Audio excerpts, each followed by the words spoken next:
commend the bill to the House. I call the Honourable Willie Jackson. Kia ora, Madam Speaker, tika me mihi ki a koe. Tēnei wā, e tika ana ki ta maumahara tō tātou rangatira Mary Blackburn, kātahi anō kuahinga. Nō reira e te tiki o te rangi, e taku tere awatea, e taku rata tūtahi, ngaro atu rā ki ta kāhui tō, o te ao whutupōro, ko riro atu nei. Haere atu ki a Albi Pryor, ki a Manga Emery, Manu Maniapoto, rātou katoa o te ao wairua, haere atu rā. A ka nui tēnā ki a tātou i tēnei pō, tika me mihi ki a koutou i tēnei wā. I tika ana ki te kōrero e pāna ki tēnei kaupapa whakahirihira, nō reira tēnā koutou. Madam Speaker, first of all, I was just doing a little acknowledgement to one of our great Māori rugby managers who was buried yesterday, Matty Blackburn. He was a former Māori All Black and had a great interest in politics, not particularly interested in the other side, but certainly interested, Madam Speaker, in a lot of the work that this coalition government is doing.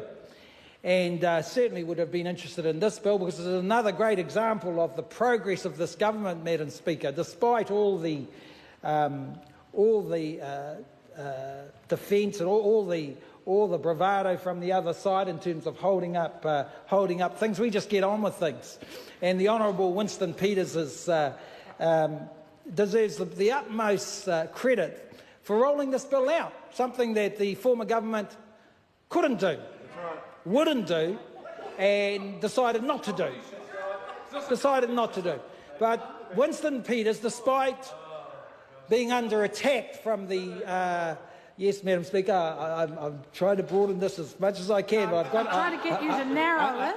Madam Speaker, I'm trying to support our leader of our Deputy Prime Minister and leader of New Zealand First. This is a third reading speech. I realise that, Madam Speaker. That's why I'm talking about the Honourable Winston Peters, who rolled this. I prefer the member to come and talk about the bill. Oh, absolutely. I'm talking about the leader of New Zealand First, who is rolling out this bill, Madam Speaker, despite what the opposition tried to do to him during the election campaign, Madam Speaker, which was disgraceful, really. Tried to take him out, and of course it backfired, and we all know where they are now.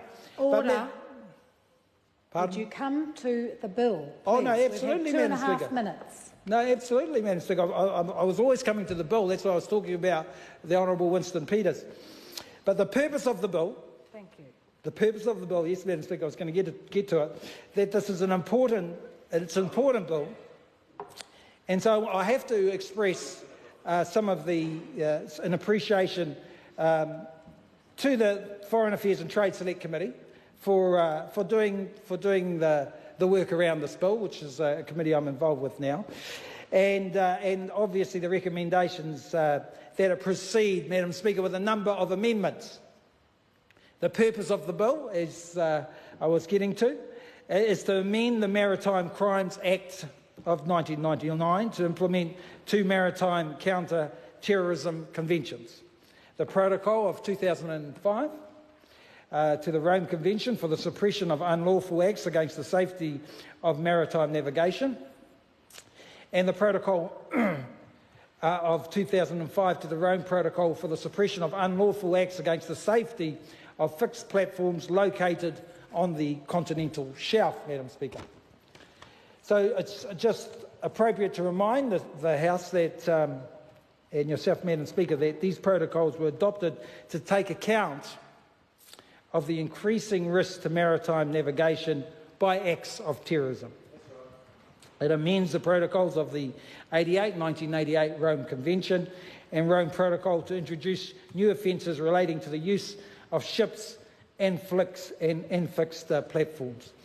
It's appropriate to acknowledge also tonight the reference to the Rainbow Warrior and that shocking part in New Zealand history and what happened there, and this is all particularly relevant, Madam Speaker, so I acknowledge what our earlier speaker said in the Greens Party. But this bill is necessary to implement the 205 protocols into New Zealand law, and once enacted, it enables New Zealand to ratify the protocols.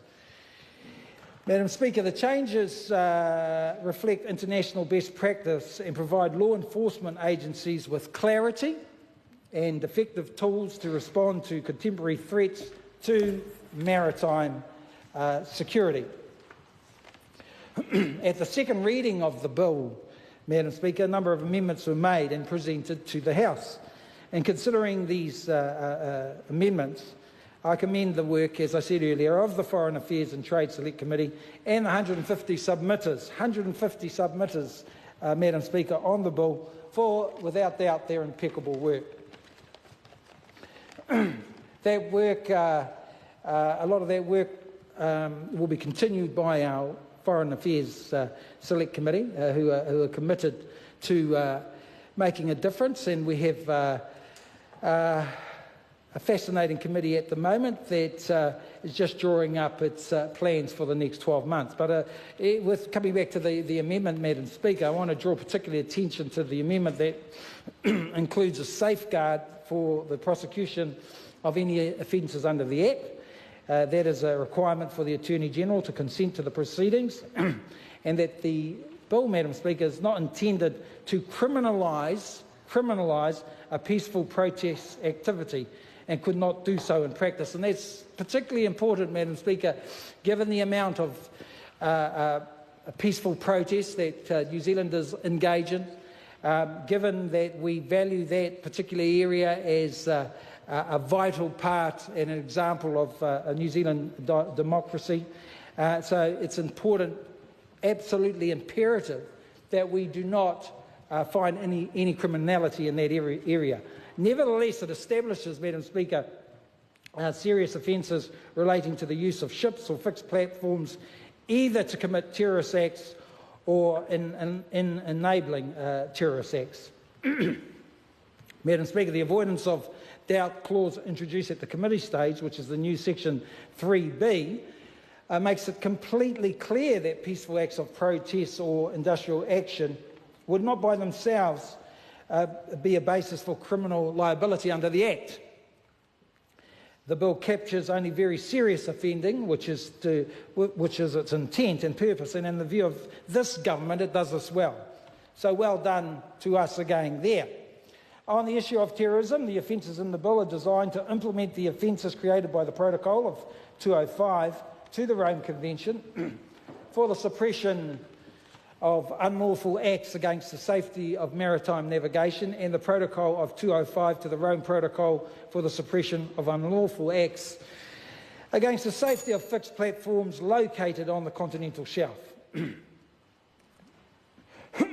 Madam Speaker, although the bill has a terrorism context, the offences do not need to be stated to be terrorism offences to meet their legislative objectives, nor to meet their obligations in the two maritime counter-terrorism treaties the bill implements. On the matter of nuclear weapons, Madam Speaker, the bill will not limit in any way the provisions of the Nuclear-Free Zone Disarmament and Arms Control Act 1987, which prohibits the entry of nuclear weapons into New Zealand's internal waters, and which New Zealand is entitled to prohibit under international law. Any other relevant offences or requirements under the 1987 Act will continue to apply. Madam Speaker, this bill I commend to the House because it is a bill that is an example again of how focused and how coordinated this government is in terms of getting legislation through. Despite provocation from the other side, despite continual antics all the time, this bill is just another example, Madam Speaker, of the unity, the coordination and the strength of this government. It will strengthen New Zealand's support for global counter-terrorism and non-proliferation efforts, and ensures that our domestic maritime security framework is consistent with international best practice. Madam Speaker, again I commend the Honourable Winston Peters for being so focused in terms of bringing this bill forward, and I believe the bill provides the most robust legal framework that it can and is in line with international law, Madam Speaker. Therefore, I'm happy, Madam Speaker, to make a call in support of this bill being enacted. Kia ora. Last reading. I call Melissa Lee. Thank you, Madam